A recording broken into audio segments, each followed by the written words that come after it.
स्वागत है आपका एक बार फिर MKMFS क्लासेस में। देखो दोस्तों, अभी तक जितनी मेरी पिछली वीडियोस आई हैं बैंक निजीकरण को लेकर, वो सब सारी थ्योरी थी कि मैंने क्या समझा और मैंने आपको क्या बताया, मेरे क्या पर्सनल व्यूज थे। अभी भी कह रहा हूं कि वो मेरे अपने खुद के पर्सनल व्यूज हैं। आपके व्यूज चेंज हो सकते हैं, डिफरेंट हो सकते हैं, अलग हो सकते हैं।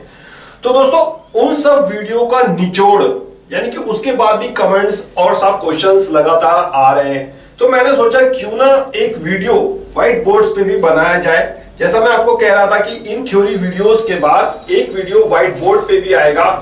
हम ये जानने की कोशिश करेंगे कि सरकार के क्या पैरामीटर हो सकते हैं, क्या क्राइटेरिया हो सकता है कि सरकार किस आधार पर किस बैंक को निजीकरण के लिए लेगी। देखो दोस्तों, मैंने पहले भी बता रखा है आपको कि निजीकरण जो सरकार का फैसला है, ये मेरे ख्याल से बहुत कठोर नियम है, लेकिन इन्होंने लिया क्यों? सरकार ने ये निजीकरण का शब्द बजट भाषण के दौरान यूज क्यों किया? कारण दोस्तों यही था कि अब सरकार के पास विकल्प एक ही बचा था कि किसी ना किसी तरह इन सरकारी बैंकों को बचाया जाए। यानी एनपीए की संख्या जो थी इनकी लगातार बढ़ती जा रही थी। सब डिफॉल्ट होने से पहले सरकार ने ये सोचा कि क्यों ना इनका प्राइवेटाइजेशन या निजीकरण कर दिया जाए ताकि इनको डिफॉल्ट होने से बचाया जा सके। डिफॉल्ट होने से अच्छा प्राइवेटाइजेशन एक बहुत ही अच्छा कदम मैं मानता हूं, यानी कि डिफॉल्ट होने से अच्छा प्राइवेटाइजेशन निजीकरण सही है, क्योंकि इससे सबको साफ मेरे ख्याल से सभी लोग बचे रहते हैं, जो निवेशक होते हैं वो भी, और जो साफ बैंक के एम्प्लॉयज होते हैं वो भी, जो बच्चे तैयारी कर रहे हैं वो भी। साहब एक तरह का उनमें खौफ होता है कि पता नहीं इस बैंक में क्या होगा, बैंक की वैकेंसी वगैरह आएंगी नहीं आएंगी। मतलब कहने का यह है कि सब लोग साफ सेफ रहते हैं।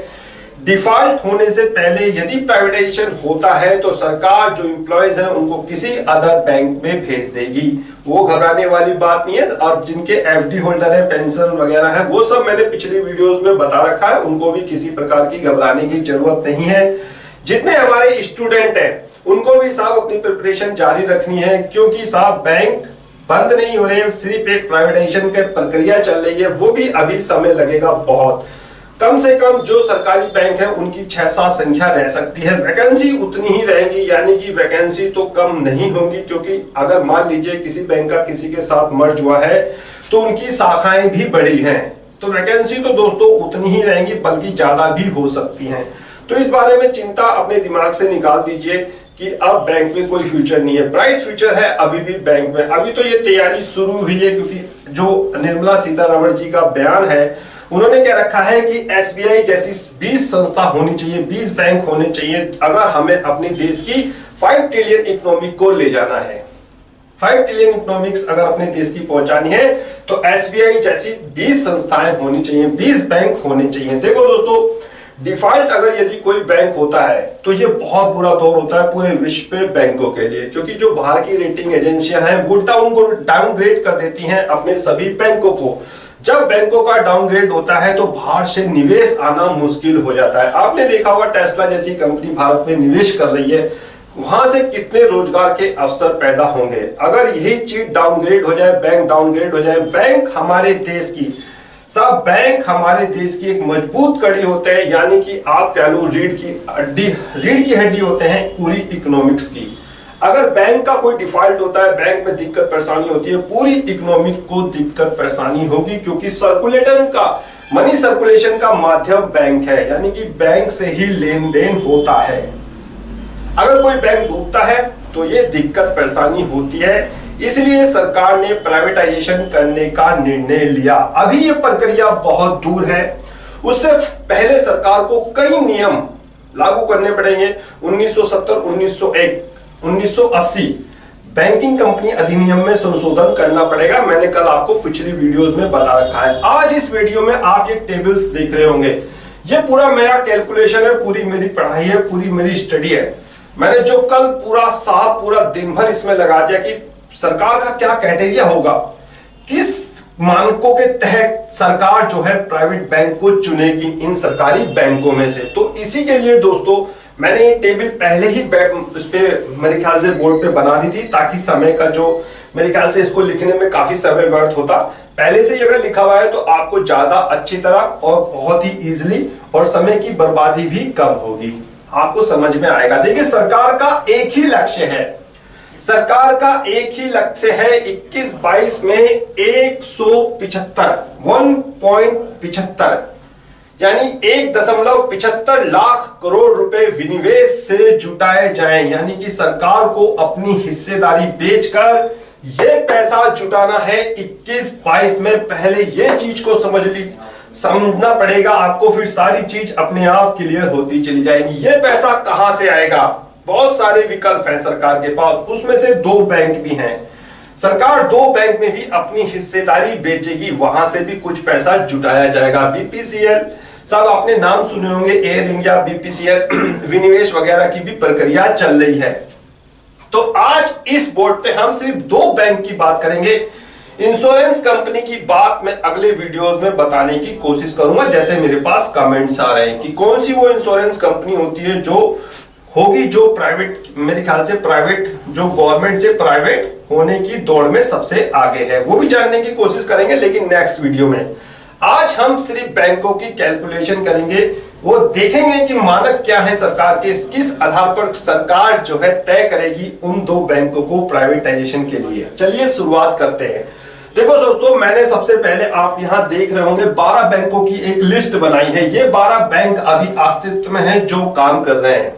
यानी कि 12 बैंक, पहले 27 थे, मर्ज हुए, फिर 17 रह गए, फिर मर्ज हुए, फिर साहब 12 रह गए। यानी कि अब फिलहाल के समय में 12 बैंक गवर्नमेंट, यानी कि पीएसयू बैंक, इसको पीएसयू बैंक, गवर्नमेंट बैंक जो आपको बोलना है बोल सकते हैं। यही सरकारी बैंक जिसमें सरकार की हिस्सेदारी है 51%, वही बैंक अभी फिलहाल के समय में अस्तित्व में है जो काम कर रहे हैं। इसमें कुछ बैंक ऐसे हैं, आप एक ब्रैकेट देख रहे होंगे, ये 4 बैंक ऐसे हैं जिनका अभी तक मर्ज नहीं हुआ। जैसे जैसे वीडियो आगे बढ़ेगा आपको सारी चीजें क्लियर होती चली जाएंगी। ये 12 बैंक हैं, ये साहब इनकी मार्केट कैप है। एसबीआई की मार्केट कैप 3.5 लाख, 44,000 पीएनबी की, बीओबी की 42,000, आईओबी की 28,000, बीओआई की 27,000, कैनरा बैंक की 26,000, यूबीआई की 25,000, यूनियन बैंक ऑफ इंडिया और इंडियन बैंक की साहब 16,000, बैंक ऑफ महाराष्ट्र की 15,000, यूको बैंक की 14,000 और सेंट्रल बैंक ऑफ इंडिया की 12,000, पंजाब एंड सिंध बैंक की 1300 करोड़। सबसे छोटा बैंक है और शॉर्ट लिस्टेड कैंडिडेट है डी इन्वेस्टमेंट का, यानी कि सबसे छोटा कैंडिडेट है। और निजीकरण की मेरे ख्याल से जो शॉर्ट लिस्टेड की न्यूज आई थी उसमें साहब ये भी एक सम्मिलित था, पंजाब एंड सिंध बैंक। जो 4 बैंक आए थे सरकार ने शॉर्ट लिस्ट किए थे, ये रूमर्स थी, फिर चेंज हो गई, फिर एक स्टेटमेंट आया कि अभी सरकार ने कोई शॉर्ट लिस्टेड कैंडिडेट नहीं करा है। लेकिन ये न्यूज आने और ना आने में आपको पता ही होगा कि बैंकों ने अच्छा परफॉर्मेंस कर लिया, उनके शेयर्स प्राइस में अच्छा उछाल आ गया, इसी आस पे कि शायद वो प्राइवेटाइजेशन हो जाए और साहब जो निवेशक हैं वो अच्छा खासा पैसा कमा लें। ये 2 बैंक, आईओबी और बीओआई। आईओबी की कंडीशन तो दोस्तों ऐसी थी, अभी कुछ दिन पहले, 10 दिन पहले, इसकी जो मार्केट कैप थी वो 13,000 या 15,000 करोड़ के आसपास थी। अब देखिए इसकी मार्केट कैप साहब 28,000 करोड़ है। ये 28,000 करोड़ रुपए कल हुई है जब ये 20 रुपए से गिर के 17 रुपए के आसपास आया, नहीं तो ये 30,000 करोड़ के आसपास पहुंच गई थी। क्यों? क्योंकि इसका जो शेयर प्राइस है वो डबल हो चुका था। 10-11 रुपए पे हमारे पास थे, हम लोगों के एमकेएमएफएस वाले के पास, यही इसी आस में हम लोगों ने लिए थे। हम लोगों ने प्रमोटर के साथ एंट्री देखी थी कि प्रमोटर की होल्डिंग कितनी है, हमें भी खड़ा हो जाना चाहिए, कुछ ना कुछ अच्छा होगा इस बैंक में। हमने भी 10-11 के हिसाब से साहब आईओबी में अपना इन्वेस्टमेंट कर रखा था और हमारा भी पैसा डबल हो गया जैसे इसके शेयर प्राइस अप हुए। ये 2 बैंक ऐसे थे जिनके शेयर प्राइस में आग लगी और ये साहब ऊपर हो गए, इनकी मार्केट कैप अच्छी खासी हो गई, यानी डबल हो गई। ये 2 बैंक आईओबी एंड बीओआई।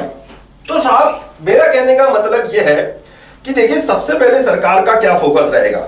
सबसे पहले दोस्तों प्राइवेटाइजेशन इतनी आसान प्रक्रिया नहीं है, बहुत सारी मेरे ख्याल से इसमें सरकार को काम करना पड़ेगा, संशोधन करने पड़ेंगे, बिल लाना पड़ेगा लोकसभा राज्यसभा में। वो अलग बात है कि वहां से पास हो जाए क्योंकि मेजोरिटी में वहां पर सरकार है जो फिलहाल सत्ता में है।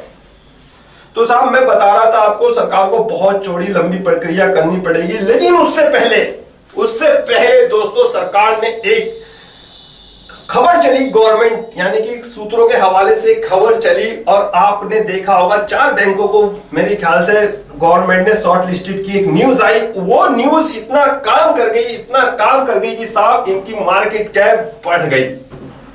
आईओबी जो 12-13 हजार की मार्केट कैप पे ट्रेड कर रहा था, बीओआई जो 27,000 की मार्केट कैप पे ट्रेड कर रहा था, यूको बैंक जो साहब आधी की ट्रेड पे कर रहा था 7,000 के आसपास, और साहब सेंट्रल बैंक ऑफ इंडिया ये मेरे ख्याल से 10-11 हजार की पे ट्रेड कर रहा था। यानी कि कुल मिला के कहने का मतलब है इनकी मार्केट कैप अच्छी खासी बढ़ गई, ताकि जिससे इनके शेयर प्राइस, जैसे इनके शेयर प्राइस बढ़े इनकी मार्केट कैप भी बढ़ गई। यानी कि पहला काम सरकार का हो चुका, लेकिन अभी भी दोस्तों वो काम अधूरा है, बाकी है।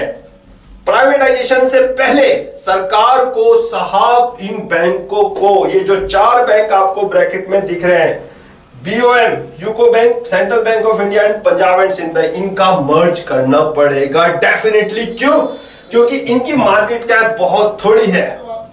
अगर सरकार ने Central Bank of India, Punjab and Sindh Bank of Maharashtra को शॉर्टलिस्टेड किया है, तो आप देखिए अगर इसकी मार्केट कैप 15,000 है तो सरकार को कितना मिलेगा? 51% के आधार पर 7,500 रुपए सरकार को मिलेंगे। इतना सब कुछ होने के बाद अगर सरकार एक बैंक में अपनी हिस्सेदारी बेच के 7,500 करोड़ रुपए कमाती है तो कोई फायदा नहीं है। सबसे पहले सरकार इनकी मार्केट कैप को बढ़ाएगी। मार्केट कैप जब बढ़ेगी जब इनके शेयर्स प्राइस बढ़ेंगे। शेयर्स प्राइस कब बढ़ेंगे? जब कोई खबर आएगी डी इन्वेस्टमेंट यानी कि निजीकरण को लेकर, शॉर्ट लिस्टेड को लेकर, जैसे पहले हुआ, इनकी मार्केट कैप ऑटोमेटिकली बढ़ गई। एनपीए देखिए साहब, ये एनपीए भी जानने बहुत जरूरी है। इसी के आधार पर साहब ये निजीकरण की सारी प्रक्रिया हो रही है। जिस प्रकार ये बढ़ते जा रहे हैं उस हिसाब से सरकार को सोचना पड़ रहा है, भैया ये कब कम होंगे। ऐसा नहीं है कि एनपीए हमेशा खत्म हो जाएंगे, कुछ ना कुछ तो रहेंगे, हमेशा रहते हैं। एचडीएफसी, आईसीआई सब में रहते हैं दोस्तों। ऐसा नहीं कि बिल्कुल ये जीरो हो जाएंगे, कुछ ना कुछ रहेंगे, लेकिन कम हो जाए। सरकार का कहना है कि ये कम हो जाए, ऐसी स्थिति ना हो कि साहब एनपीए इतने बढ़ जाए कि सरकार को फिर दोबारा पैसा इसमें डालना पड़े। ये पैसा डालने की प्रक्रिया से सरकार थक चुकी थी और इसीलिए निजीकरण का सरकार ने फैसला किया। एनपीए देखिए साहब, सबसे ज्यादा एनपीए अगर मैं बात करता हूं तो पीएनबी 12.99, 13 के आसपास ग्रोस एनपीए। अगर मैं सीक्वेंस बाय करूं दोस्तों, ऊपर से नीचे तक लेके चलूं तो एसबीआई की बात करना बिल्कुल बेकार है। निजीकरण के लिए एसबीआई की बात करना बिल्कुल बेकार है। इस कैंडिडेट को, इस एसबीआई को इस दौड़ से बिल्कुल बाहर कर दो। कारण एक है, सबसे ज्यादा सरकारी काम इस बैंक में होते हैं। मर्जर की सारी प्रक्रिया इस बैंक में पूरी हो चुकी है। बैंक ऑफ सब, state bank of Saurashtra, state bank of Patiala, state bank of Bikaner और एक महिला बैंक आपने देखा होगा इसमें मर्ज हो चुका है। तो एसबीआई की बात करना बिल्कुल बेकार है निजीकरण के लिए। लेकिन ये सरकार है, सरकार के पास सभी कुछ ऑप्शन होते हैं दोस्तों। लेकिन मेरा मानना यही है कि सरकार एसबीआई को नहीं छेड़ेगी, क्योंकि उन्होंने खुद कहा है कि एसबीआई जैसी 20 संस्था होनी चाहिए।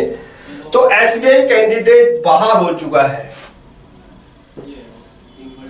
इस एसबीआई को कोई मतलब नहीं है यहां डिस्कशन करने के लिए। यानी कि निजीकरण की दौड़ में एसबीआई एक अलग कैंडिडेट है। गवर्नमेंट का सबसे बड़ा बैंक एक एसबीआई ही होगा, एसबीआई होगा। इसलिए मैंने हर बार ये कहा है, 165 से लेकर जब इसका शेयर प्राइस 165 था तब से चिल्लाना शुरू कर दिया था, भैया ले लो ले लो ले लो। 300, 400, 500 के आसपास निकलते गए एमकेएमएफएस वाले, दोबारा री एंट्री ली दोस्तों 400 के आसपास। आपको यकीन नहीं होगा क्यों? क्योंकि इसकी पी अभी भी 15 के आसपास है। अगर ये गवर्नमेंट एक सिंगल सरकारी बैंक रहता है या सरकारी बैंकों में सबसे बड़ा बैंक रहता है तो इसके टारगेट मैंने 1000 दिए हैं आपको। डेफिनेटली 1000 आएंगे, लेकिन थोड़ा सा आपको इंतजार करना पड़ेगा। वो बात अलग है, वो बात हम बाजार के माध्यम से करेंगे। जो मार्केट अपडेट्स का वीडियो आता है उसके माध्यम से हम बात आगे बढ़ाएंगे एसबीआई के बारे में। तो दोस्तों एसबीआई को तो मैंने बिल्कुल ही बाहर निकाल दिया।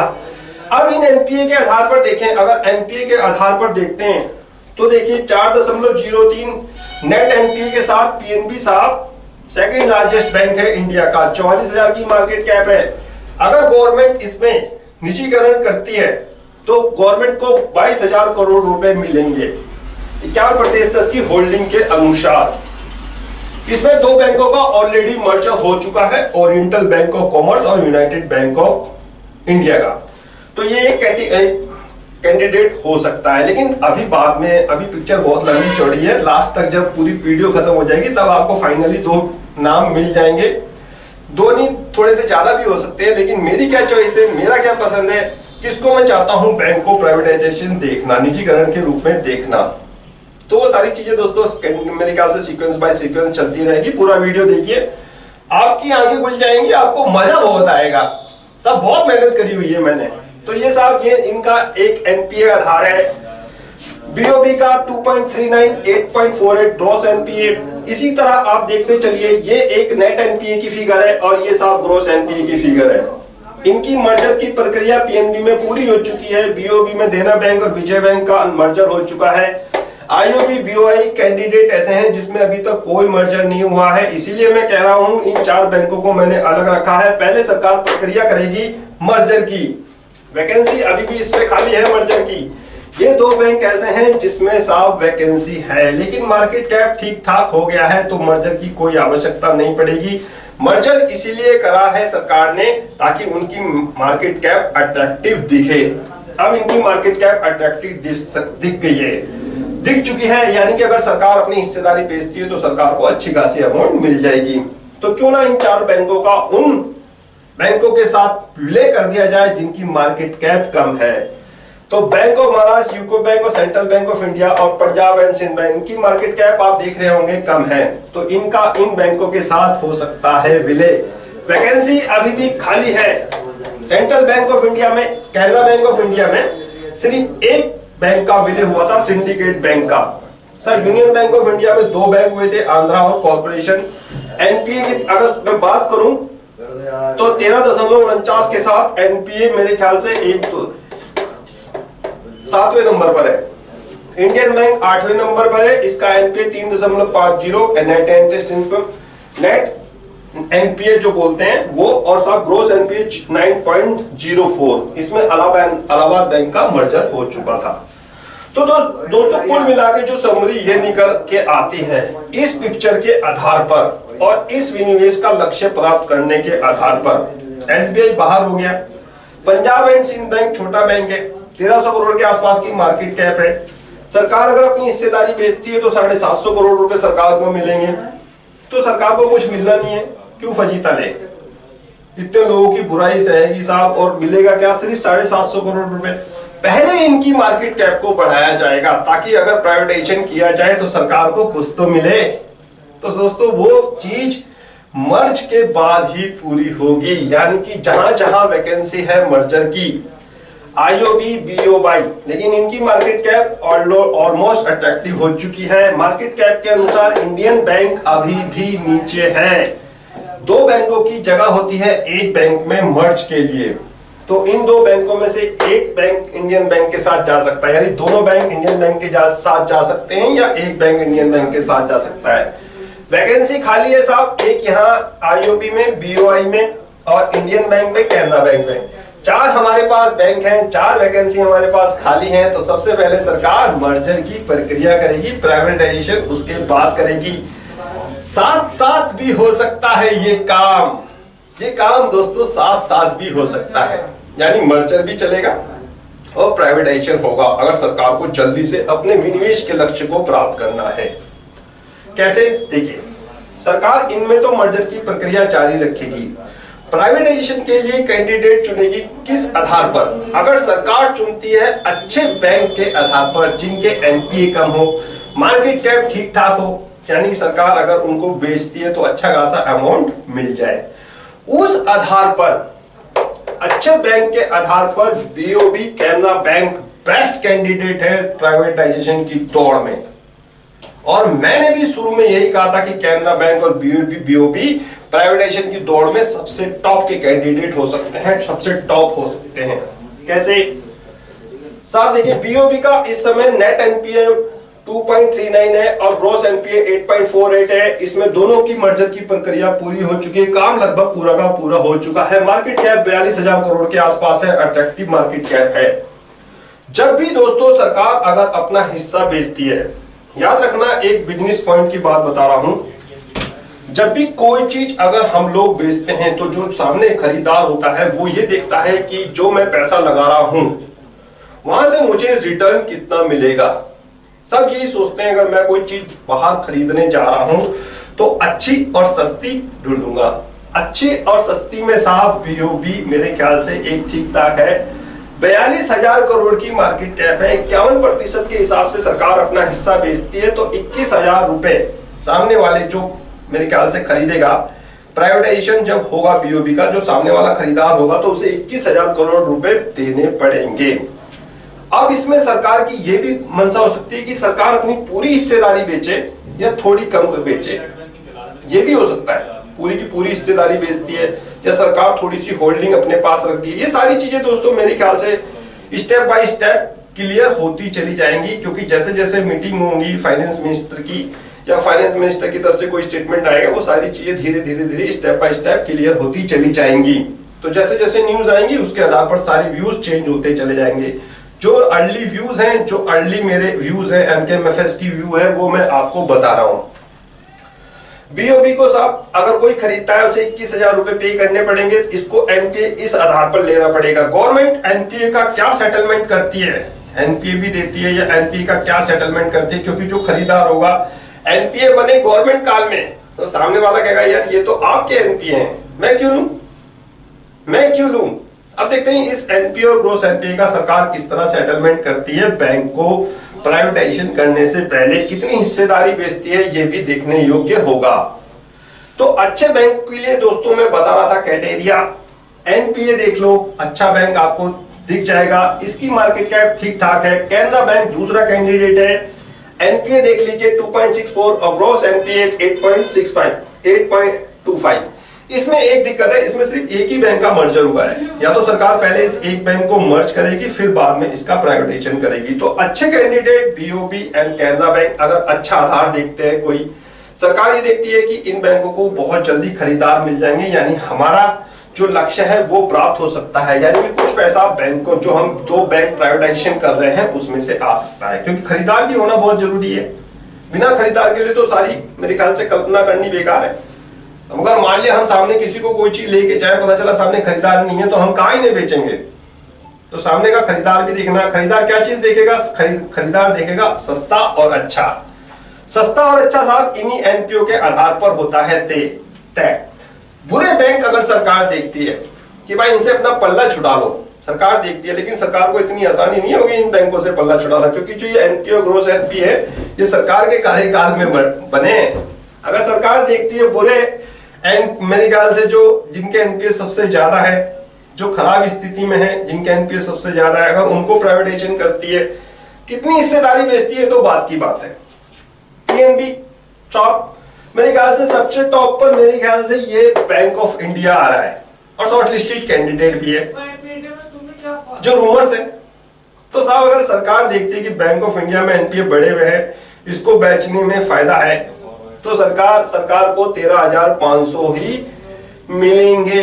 बीओबी को मिलने पर बेचने पर मिल रहे हैं 21,000, बैंक ऑफ इंडिया को बेचने पर मिल रहे हैं 13,500। एनपीए एनपीए की कोई समस्या अभी क्लियरिफिकेशन आया नहीं है। तो दोस्तों कुल मिला के और अगर सरकार एम्प्लॉय के आधार पर, यानी कि जिस बैंक में सबसे कम एम्प्लॉय है, ये मेरे ख्याल से कोई क्राइटेरिया नहीं होगा, क्योंकि एम्प्लॉय तो देखिए Bank of Maharashtra and Punjab and Sindh Bank में कम है, लेकिन इनकी मार्केट कैप बहुत कम है। सरकार को मिलेगा क्या।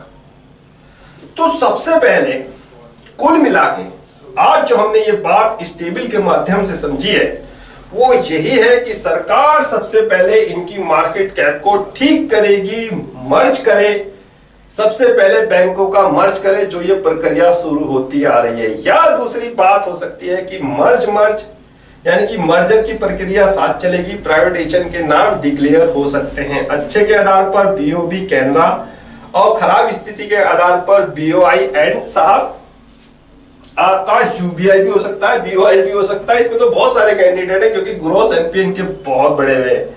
लेकिन मार्केट कैप फिर वही बात है, अगर ग्रॉस एनपीए देख रहे हैं तो मार्केट कैप भी देखिए। सरकार को ज्यादा पैसा कहां मिलेगा, पीएनबी में मिल रहा है, 22,000 करोड़ रुपए मिल रहे हैं पीएनबी को। अगर सरकार अपनी हिस्सेदारी 51% की पूरी बेचती है प्रतिशत के हिसाब से घट बढ़ सकती है संख्या। मान लिया सरकार अपनी हिस्सेदारी 26% तक रखना चाहती है तो 24 या 25% ही बेचेगी, उसके आधार पर ये फिगर चेंज हो जाएगी।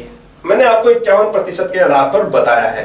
तो दोस्तों कुल मिला के इस वीडियो का निचोड़ यही है, अगर सरकार अपने विनिवेश के लक्ष्य को प्राप्त करना चाहती है, सबसे पहले इनकी वैल्यूएशन को सुधारा जाएगा। वो मर्जर के द्वारा ही पूरा होगा, मर्जर के द्वारा ही पूरा होगा। जब तक साहब इन शेयर्स के रेट्स, इन बैंकों के शेयर्स के रेट भी ऊपर बढ़ जाएंगे। याद रखिए मेरी बात, अगर इन शेयर्स के रेट ऊपर बढ़ेंगे, इनकी मार्केट कैप ऑटोमेटिकली बढ़ जाएगी, सरकार को अच्छा पैसा मिलेगा। यानी कि प्राइवेटाइजेशन की दौड़ ये बहुत जल्दीबाजी होगी। कहना कि आज मैं अगर यहां से कोई वीडियो से यह शब्द कह रहा हूं कि आज ही हो जाएगा, ऐसा पॉसिबल नहीं है। मेरे ख्याल से इसमें काफी लंबा चौड़ा वक्त लग सकता है, क्योंकि सरकार को मर्जर की प्रक्रिया भी पूरी करनी है, इनकी मार्केट कैप अट्रैक्शन भी करनी है। तो दोस्तों मेरे ख्याल से आपको आज का पूरा वीडियो समझ में आ गया होगा। अगर अभी भी आपके पास कोई डॉट और क्लियर कमेंट्स है मेरे ख्याल से, तो फिर कोई बात नहीं साहब, पूछिए, मैं बैठा हूं तैयार सब कुछ बताने के लिए। मेरी पहली पिक साहब, मैं जो सोच रहा हूं अच्छे बैंक के आधार पर अगर देख रहा हूं, बीओबी एंड कैनरा। बुरे के हिसाब से देख रहा हूं तो 4 बैंक निकलते हैं जिनके ग्रोस एनपीए काफी बड़े हैं। लेकिन अगर मैं मार्केट कैप के अनुसार देखता हूं जिनके ग्रोस एनपीए बड़े हुए हैं, तो सबसे ज्यादा पैसा पीएनबी से ही गवर्नमेंट को मिलेगा। पीएनबी, बीओबी, सर साहब आपका मेरे ख्याल से यूनियन बैंक भी हो सकता है, लेकिन ये दो कैंडिडेट, बीओबी तो मस्त है। बीओबी तो साहब हर जगह से आ रहा है घूम फिर के, क्योंकि अच्छे बैंक में ले लो और चाहे साहब मार्केट कैप में ले लो, ये अच्छे बैंक में आ रहा है साहब। तो मेरा बीओबी और कैनरा बैंक पे ज्यादा फोकस है।